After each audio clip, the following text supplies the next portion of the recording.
ladies and gentlemen, and welcome back to my channel for another Hot Toys 1/6 scale figure unboxing and review video. Now today we're going to be taking a look at an absolutely wacky and out there release that literally came out of nowhere, being Venompool from Marvel's Contest of Champions, a mobile phone game. They obviously kickstarted this with the Future Fight War Machine Punisher figure.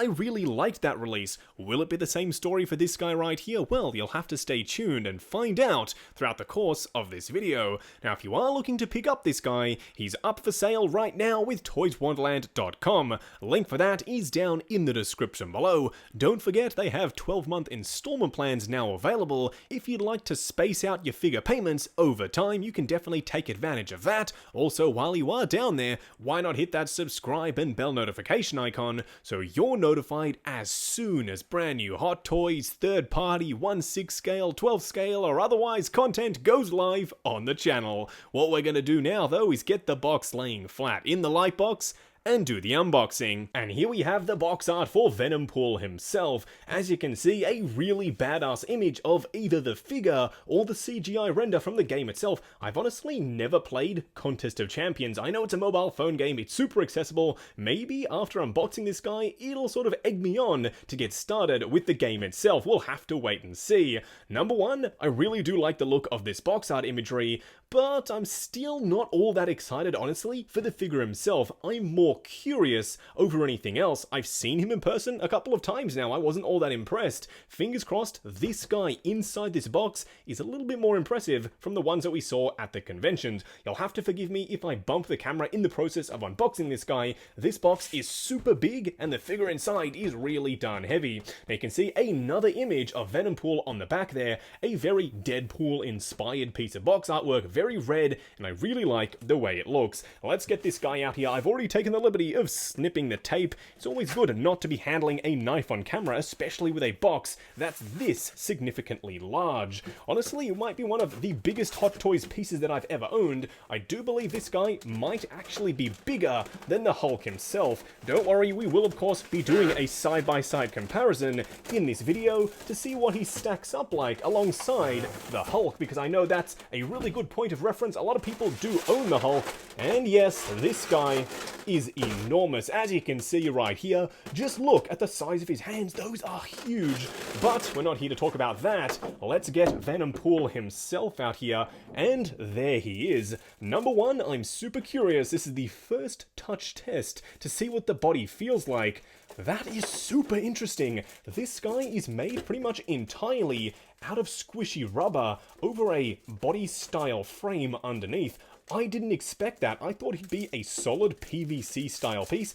Even the arms are a squishy, rubbery style material. I know that's going to rub a lot of people the wrong way, but it kind of is the only way they could do it and still maintain a decent enough level of articulation. First impressions though, in hand, this guy is chonky, he's heavy, and he's absolutely badass. But then again, we will be talking about this guy in a lot more detail later on in the video. Now, of course, you can see there are a bunch of accessories and of course a second tray down there. So what we're going to do now is get all of this stuff laid out in the light box and take a closer look at everything he comes with. And here we have all of the accessories that come with Venompool. Now, unfortunately, the biggest thing that you'll notice, the biggest omission, no display base. I know he's a big figure. Obviously, he's enormous, but does that mean that he doesn't have to come with a display base? I mean, the Hulk didn't, but Thanos did, so it's that weird middle ground. I would have preferred one. Am I mad that he didn't?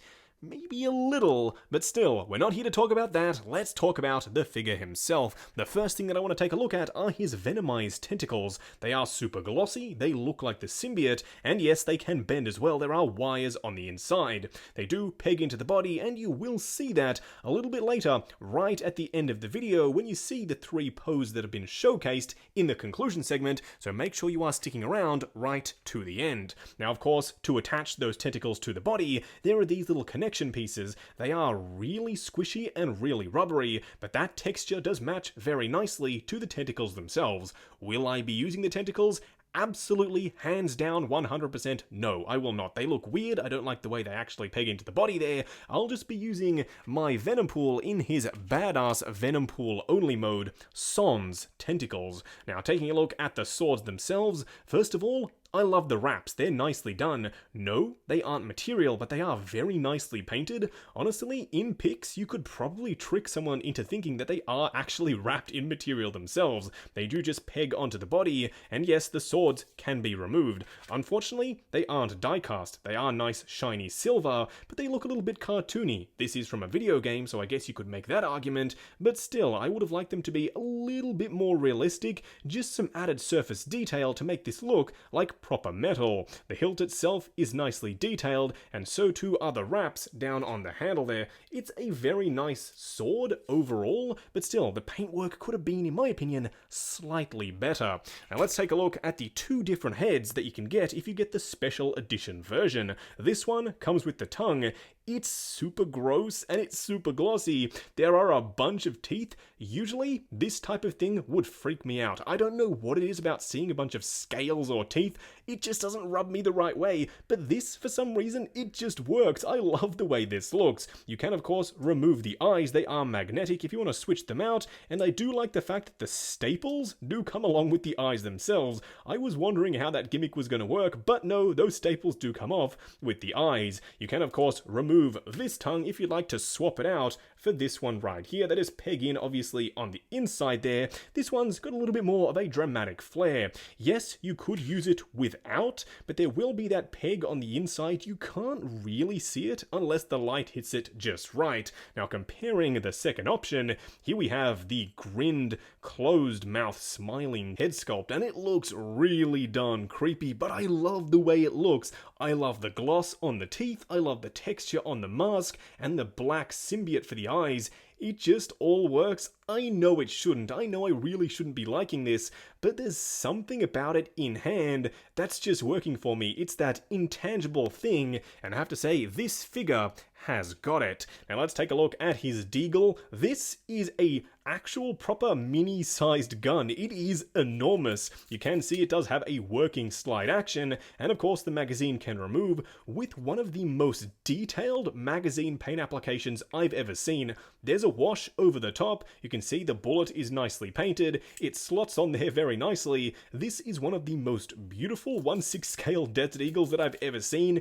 If you could even call this 1/6 scale, technically it's more of a 1/4 scale gun. As I said, it is absolutely enormous, but still, I really like this. Now taking a look at his only other accessory being, of course, his cell phone. This actually surprisingly has a bit of weight to it. I love the finish, it's nice and glossy, Deadpool logo on the back, and of course you can see he is getting an urgent call. All of his status symbols are up the top there. This looks really nice and realistic, it's very glossy. Yes, this is a sticker, you can see that sort of fuzzy orange peel sort of texture over the top where it's been sort of stuck down, but still, I really like this phone, and it's surprisingly high quality for a rather simple style piece. Finally, you of course do get a bunch of hands. Let's take a look at the finger pointing one. First thing to note, these nails are very, very sharp. They are rather solid. The rest of the hand, though, is rather rubbery. You can see the fingers do flex, but you can also see that the textural detail matches very nicely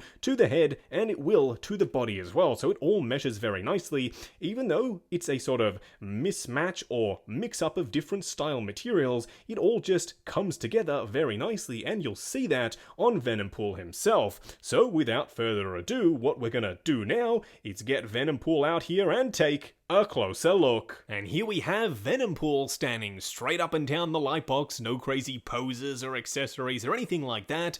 And I have to say, honestly, I am gonna be honest with you, I really like the way this guy looks. He's a really big, beefy figure, and there's something about him. He's got that je ne sais quoi that just kind of works. It comes together really nicely. Yes, we will be talking about it a lot more in depth in just a second, but he's gone from one of the least anticipated figures, at least for me personally, to now one of my personal favorite. And I know it's so weird and probably hypocritical of me to say that. I know those of you heading down to the comments saying, Justin, it's a brand new Hot Toys figure, of course you're gonna like it. I am self-aware, I know what the critics are saying out there, but still, I can't help myself. I have to be honest with with you, and honestly, I'm speaking from the heart here, I really do like the way this guy looks and the way this guy feels in hand. There's, as I said, just something about it. What we are going to do now, though, is take him off the rotating turntable, punch in, and take a closer look at the details. And here we have Venompool himself up close and personal. This guy, first impressions right off the bat, he's big, and I have to say, honestly, I've been won over. I really like the way he looks, and I know that's going to rub a lot of people the wrong way, but honestly, I don't want to lie to you. I really do like this. I've been taking a look at all of the Marvel Legends videos. People have been building this guy in Build-A-Figure format, and they were saying that it might actually be the best Build-A-Figure of the year. But then again, when Hot Toys announces this guy, everyone freaks out. Hot Toys, why are you making him? But now that I have him in hand, I kind of understand why. It's a big, honkin' Venom Deadpool figure. I mean, what is there not to like? Put all of that stuff out of the window about having figures that, yes, I know should have been made before this guy. Honestly, I'm just really liking him, and I apologize, it's just my opinion. You don't have to agree with me, and let me know what you think of him down in the comments below. Now let's talk about the detail on the figure himself. He looks beautiful. There is a lot of texture here, and honestly, I didn't really think there would be, because in person when I saw him the first time, he didn't look all that great.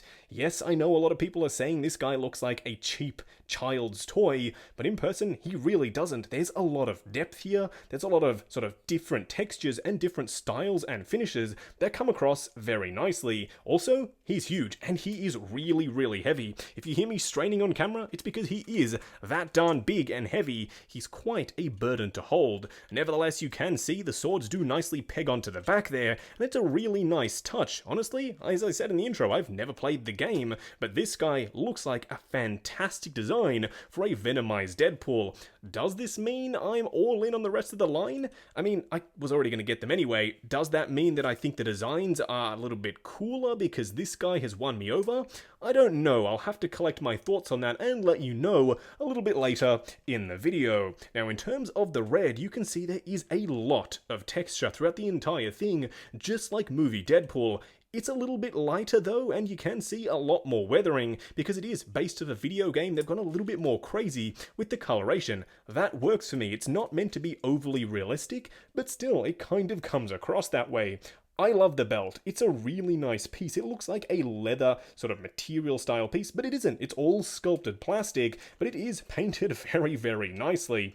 Yes, it still is weird to me that this guy even exists. I know people are going to freak out down in the comments, but still, I can't lie to all of y'all, I really do like the way he looks. And let's talk quickly for a moment about all of this black stuff throughout the entire body. That's of course the Venomized aspect aside from the enormous body. You can see it shimmering in the light. It looks slick and it looks wet. In fact, it feels that way. It's a really weird rubbery style silicone. Honestly, I don't know how they got both this texture and this matte red style texture on the same piece of material here. These aren't real functional staples, and it's a bit weird to see both of these completely different contrasting textures side by side. It's just a feat of engineering, in my opinion. Now, moving down to the rest of the body, as you can see, it carries on throughout, but the upper torso and the legs are a separate piece, so that means you can move the torso and also the arms without fear of damaging the suit. They just peg into the body,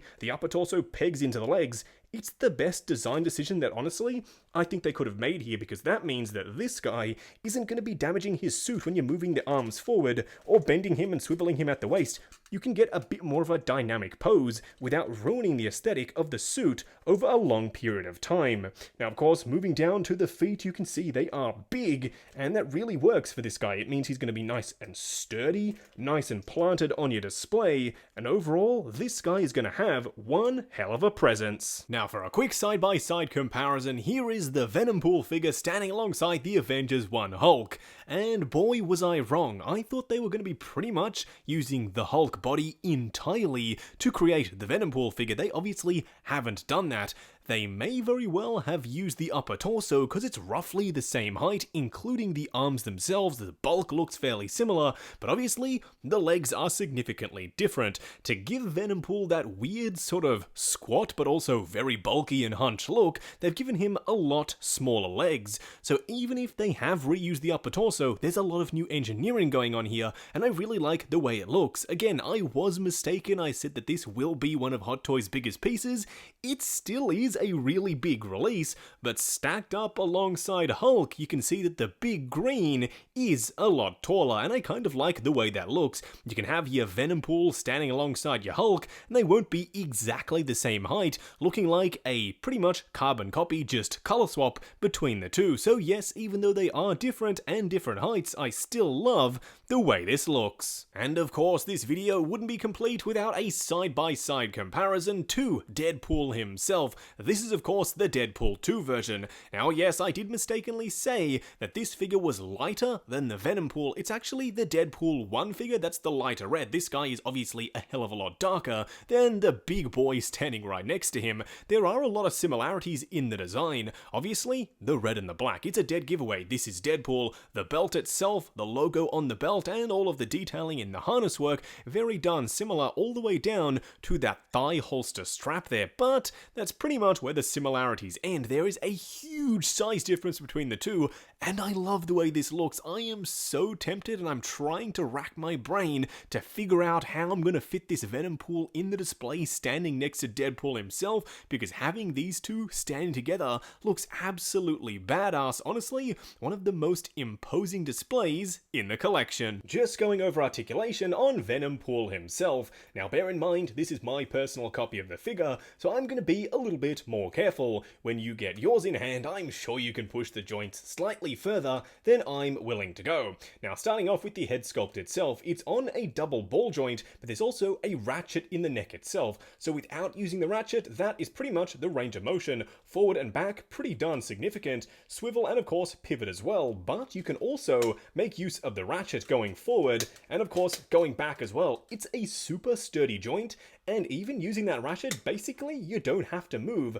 the head itself. That's a really nice addition. Now for the arms themselves, they are nicely pegged into the body. Yes, there is a seam line there, but honestly, I'd rather them do it this way over having this be a seamless piece, because this means you can move the arms both up, as you can see, pretty much unrestricted, and forward to have him either holding his gun or his swords and not have to worry about damaging a suit, because this is an entirely separate piece that's been pegged in. That, in my opinion, is the best way of doing it. Now, of course, that being a ball joint, you can go forward and back. You can also go slightly further down to get even more range of motion up. Now, for the elbows, they do bend, and they are on a really nice, sturdy ratchet there, but honestly, I wouldn't leave this bent for a long period of time, more than maybe 1 or 2 clicks, because this rubber might get damaged. No swivel at the upper bicep, unfortunately. For the wrist, you do of course have that regular big boy 1/6 scale style wrist peg. It works. This collar piece will hinder it a little bit, but still you get more than enough swivel, pivot, and up and down. Now for the torso, as far as I can tell, there's no joint up here on the inside. It all comes from the waist. It is a rather loose and floppy joint, as you can see, kind of like Endgame Thanos.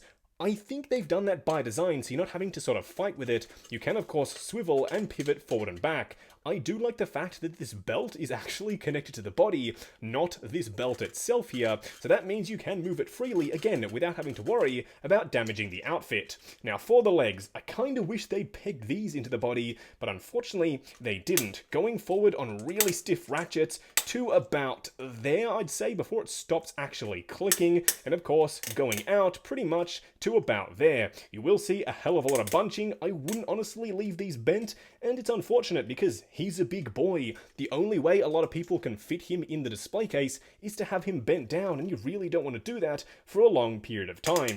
Bending the knees on a double bend there, as you can see, it only gets about 90, but I can confirm it does feel at least like there are 2 joints on the inside of the knee. Very heavy and very sturdy ratchets. Now of course, for the ankles themselves, just regular big boy style ankle pegs from Hot Toys. Just going over the 3 cool and 3 annoying things with Venompool. The first annoying thing has to do with switching out the hands. Whenever you try and push the hands on and you're pushing on the arm itself, the rubber tends to slide down, pushing both this piece off and the hand itself right off the body, it's incredibly challenging to actually connect the hand itself to the ball joint without moving the suit underneath. The second annoying thing has to do with the way they've done the suit. This part down on the legs here, it just doesn't work. There's already kind of a split there. They should have just made the legs a separate piece and this be a diaper overlay. The way they've done it here with the super stiff joints on the legs, they literally don't want to move. They kind of feel like they're breaking and you can hear it. It just isn't